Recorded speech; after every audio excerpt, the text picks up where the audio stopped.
ए अगं भूक लागली, ये की लवकर. हो आणते. हे घ्या, करा सुरुवात. अगं हे काय? हो तुम्हीच म्हटले ना काही पण बनव, काही पण. हे बघा, ही तुम्हाला आवडती ती खीर, ही बटाट्याची भाजी, ही शेव भाजी आणि हा पनीर मस्का.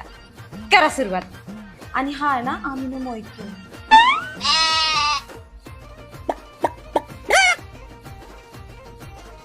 अबे साले, कसं झालंय? Best, super. अजून पण तुझ्या हाताला तेवढीच टेस्ट आहे. अगं शुक्र नाही तू. हा झक मारली, लव्ह मॅरेज केलं. काय म्हणले? गोड गोडाचं नाही बनवलं. बनवलं ना, काजू कतली, काजू कतली. अबे साले. कॉलेजमध्ये पटवली, आमची जिरली.